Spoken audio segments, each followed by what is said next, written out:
I had a period where I wasn't myself and I'd lost myself a little bit. So I recognize when people are at that phase, I want to shake them and be like, there is another way. The common theme we were hearing, so many people were at a crossroads. I don't really know what I want. I've been working for 20 years.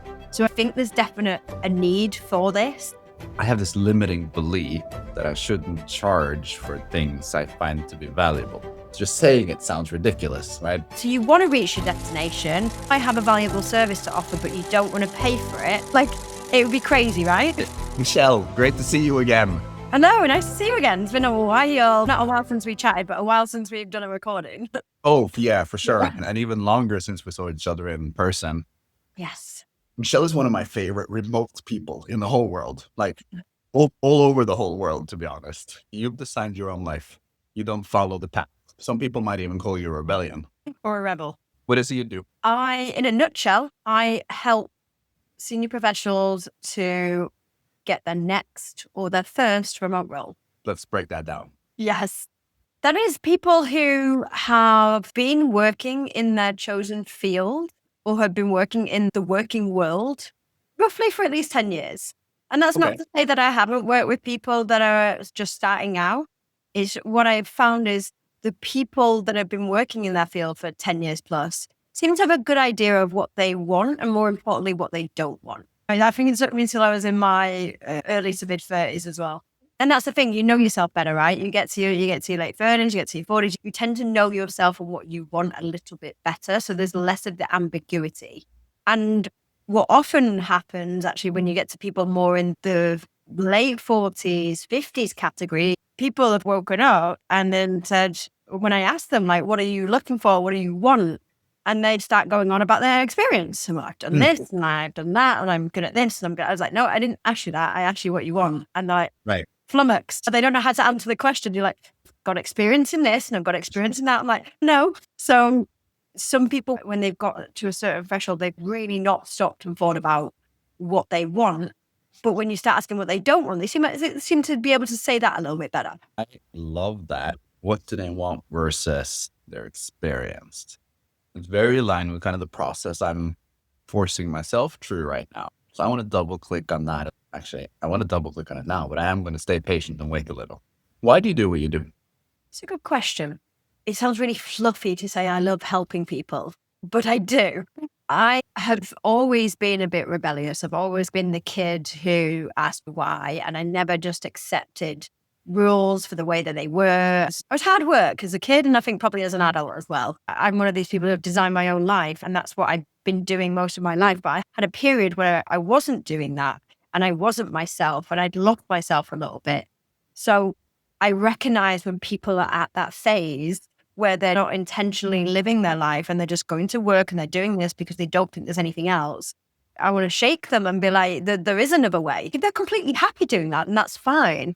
But the sad thing is some people just think this is just life. I'm an adult now and I've just got to do it this way because that's what most people do. That really frustrates me that people have been led to believe that it isn't possible to have something else. So when I say help people, I want to help people understand that there is another way. They just need maybe some tweaking or some guidance, some mentorship, whatever that looks like, just to know that it is possible. So that's one of the reasons is I refuse to accept the answer, this is just the way we've always done it, or because they said so. And I feel like the corporates calling people back to the office and saying it's because of company culture, it's because of this, or this is company policy. It's like that adult version of a parent saying to their kid, because I said so. That's not a reason. Give me a reason of why I can't do something. Give me an actual reason. So what's this remote thing mean to you? In a nutshell, again, in one word, freedom.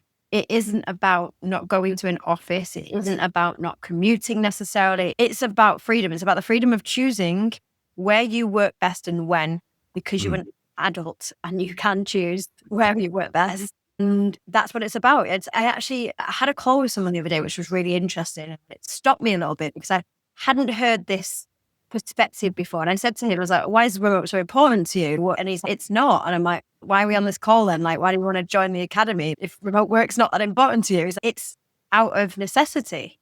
So he's living in this small community in rural Italy. He's from the UK.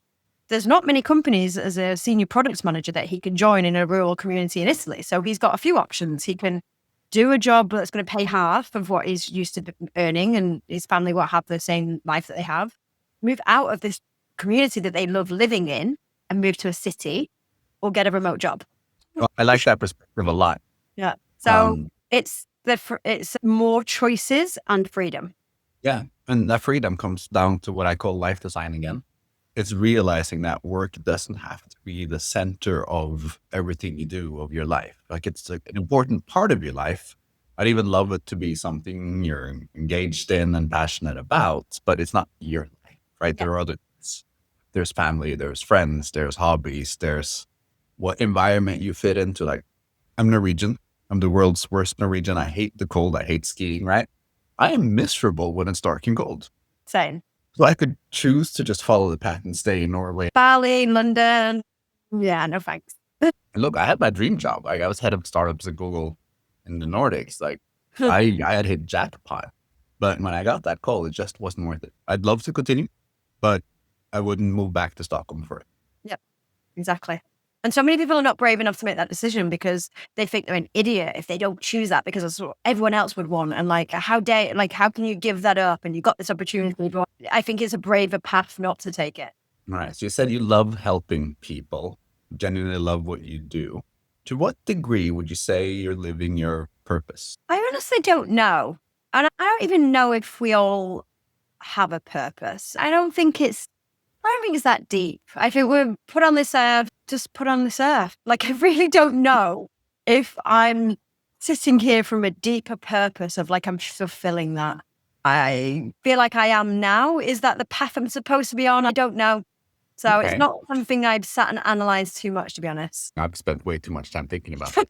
Like, it's the ikigai. I believe it sits in the ikigai. I enjoy it. I'm good at it. I'm fulfilling a need. And I'm getting paid for it. So Yeah. That's enough for me. Okay. Let me rephrase it. To what degree do you feel like you're fulfilled? If we had to give a percentage, at 90%. Damn. Yeah. I like that. Yeah. I'm going to go with that. That's higher than most. Okay. Yeah. So I keep asking this question on these Yeah. conversations. I've gotten a 10. Okay. So you're not at the top of the leaderboard. I've gotten about 5 and I've gotten some 8s. Okay. So you're definitely in Yeah. the top of the list. So we talked about purpose, and I've come to believe that my purpose is to use my natural abilities first and experiences second to contribute to something more important than me.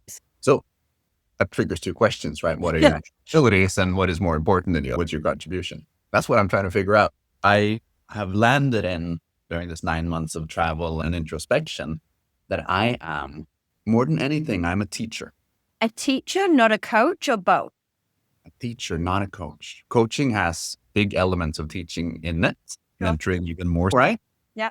But I like to take something complex and make it simple and understandable. I like to share knowledge, often knowledge of my own experiences, like things I've gone through and I've learned and things that I'm passionate about. And I've done that throughout my career in different formats without even thinking about it. I've done coaching and the mentoring whenever I have a team, but very often I end up creating courses, doing online classes and Yeah. podcasts. And now with YouTube, right, I'm teaching my frameworks. And when I do, I'm on fire. I'm happy. And I believe that those natural abilities that we were given, when you use them, figure out how to use them in your professional life, you'll be happy. 2, you'll be good. 3, you'll be learning faster. So I've come to believe that I need to go back to that, Okay. to what's naturally true for me, and then see how I can apply it in whatever I choose to do. Awesome. So I spent 6 months in a camper van, and then I did 3 months in Southeast Asia. And the camper van period for me was very much introspection, really going deep into who I am and who I am not, shedding routines, shedding identities. I read a lot about Dharma. It's this Hindu/Buddhist concept. And that caught my attention. And through that, I've found my Dharma profile as teacher, and like reflecting upon the things I've done throughout my life, it feels authentic. So then I went off to Southeast Asia. Okay, I'm just going to have some fun. I bought a camera because I love taking pictures and videos.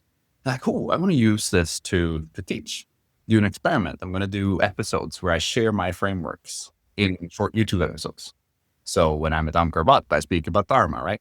I'll match the places I visit to the story I'm telling. I had so much fun. Like, I love the recording part. I'd sit up all night editing. Nobody watched it, but I'm proud of it and I enjoyed it. You did Something the editing part as well. of it. Okay. I can sit up all night, several nights in a row. Wow. Yeah. But there's something about taking a story that I'm passionate about and sharing it with the world. All right. Should we flip it? Yeah. Boom. Let's make it, guys. I'm not going to spend any time explaining the framework, but I'll walk through it as fast as I can. And then I'm really looking for your perspective. I want to be able to see this through your eyes, through your experience, through your network. And what I'm hoping for help with is to connect the dots. Like, what are you seeing that I'm not seeing? What ideas might you have? These are not like random. You've obviously sat and thought about these a lot. And to me, like, there's organizations that need all of these things, especially in the age of AI. I don't need to say anything that you don't know already, I think, about this in terms of you seem very clear about where your strengths lie and what you enjoy doing. The leadership piece is really coming out because you've got in leadership twice in there. You've got, no, 3 times. That's really coming in of like leading a team. And you mentioned like working solo is not for you, but you don't necessarily need to be an entrepreneur to be able to build and grow things. Mm-hmm. So I would ask you, are you comfortable with that identity being shared? Absolutely. The way I see it is it doesn't really matter where I apply my abilities. What I'm looking for is impact. And I have nothing against big companies. I've worked for large ones. I was at General Electric for a long time. I've been Google a long time. I'm good at navigating. Yeah. I've also been in smaller companies and I love that. I think the kind of freelancer. Yeah. I've also been in smaller companies and I love that. I think the kind of freelancer thing probably isn't for me, but I could found something and have a small team that could also work. Or even work fractionally and come in as a fractional AI HR person, whatever that job title is that we figure out. Like, I think fractional might even be your sweet spot. Why do you say that? Because you're working for an organization. It's not, you're not having to go and pitch for business. You're the kind of person that knows how to network and form these relationships. And you've been in the startup world as well and been at Google. Isn't fractional just a fancy word for consultant? No, not necessarily. Because you're embedded in the team a little bit more than a consultant. To me, if a consultant comes in and is, let's come in and let's organize this, let's do that, rather than I'm part of the team, but just 20 hours a week rather than 40 hours a week, for example. One of the ideas that came up in another conversation is I should be a senior advisor. Okay. I should work with leadership teams or CEOs specifically and help them with basically whatever they need. Go into organizations, longer term commitments, probably closer to what you're seeing as fractional, and just use my broad experiences across industries to just like solve stuff. Okay. You're looking doubtful. Because you don't sound that excited. Interesting. You're saying it with no amount of interest. Yeah, there's no love or, but no, I think probably similar to what you're observing. It feels like it makes sense. I could lean on my experiences and my skills and probably make a good living from it. But I don't think it would turn my soul on fire. Yeah. Another one that came out is I should take 50 lunches, what we're doing right now, and turn that into a product. What kind of product? Figure out how to help other people. That's too many words. What kind of product? Help other people figure out what they want to do. That's where I want to go. There's just too many figure it outs in there. I love that. Basically helping them set up their ikigai, getting clear on their values, on their dharmas, on their priorities in life. I like that. And then helping them have meaningful conversations with their networks and outside of their networks to get inspiration, turning that into something valuable. I think you'd be really good at it. And I think it's needed.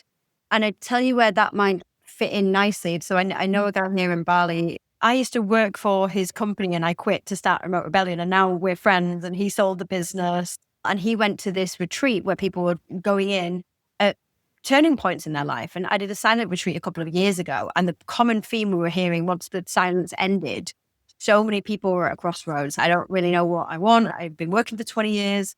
So I think there's definite a need for this. And some of those people will be working in big corporates for many years. So they've got the money to pay you as well. So it's something you can be paid for. You could even come into to do that at retreat for people because a lot of them are at that turning point. Interesting. I like that a lot. So that's the idea so far. I'm already doing it. Yeah. I'm here recording this episode, sharing them. I'm giving it away for free at this moment. They say the people who are offering the most value tend to give away a lot free anyway. Look at people like Alex Hormozy or whatever, like so much of his stuff is free. He's giving all of that value.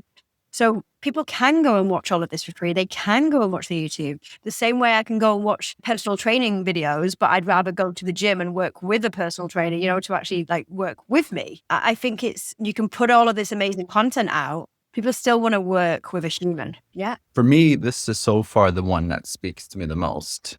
And this is when I wanted to talk to you about the snowball. Because you said you started something you didn't think was going to be a business, and then it's grown and snowballed, and you wanted to snowball even further. I have this limiting belief that I shouldn't charge for things I find to be valuable. Which I realize just saying it sounds ridiculous, right? If it's valuable, it inherently has value. What are your thoughts? I get that a lot because I get the pushback from people saying, oh, but I'm not working at the minute. I can't afford to pay you. And I'm like, I'm not a charity. I can't work for free and my time is valuable. So I use the analogy, and I wrote a post about this actually. Okay, you break down on the motorway, you've got a flight to catch. You call for a breakdown company and you just lost your job that day. You've got no money in the bank, or you're broken down on the side of the motorway, and this company comes to pick you up. Do you think they'd accept if you were like, oh, I'm going through a really hard time at the minute. I've lost my job, but I want you to come and fix my car so I get to my destination, but I don't want to pay you for it. Like, what? So you want to reach your destination. I have a valuable service to offer, but you don't want to pay for it. Like, it would be crazy, right? I'll go into the supermarket and be like, I'm really hungry and I have no money. How dare you charge me for that food? Like, I can grow it myself. I'm like, go and grow it yourself then. Maybe there's this idealist in me saying that, yeah, we should grow our own food. I agree. So go do it. Yeah. No, so I get it rationally, right? Yeah. So I guess where I'm looking for inspiration is, how do I get over that?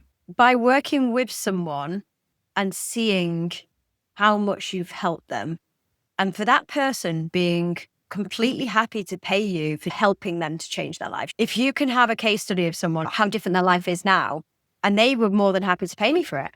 Imagine a world where everyone's doing work that they loved and getting paid for it. That sounds wonderful. Do you deserve to go hungry because you've got this amazing gift that you want to give to people? Thanks for saying that. I really appreciate that. I spent the first half of my career hustling, building skills, growing, and now I want to give back. I have the second half left, and I want to make sure it's truly meaningful. You can give back and get paid for it as well. All right. I think that's probably a perfect spot to end this, Michelle. I will ask you for a recommendation for the next person to speak with. I'll follow up in an email. Okay. But yeah, thank you so much for your time. Very welcome. It's been fun. I've enjoyed it. Always a pleasure speaking with you. You bring so much to the table. Thank you.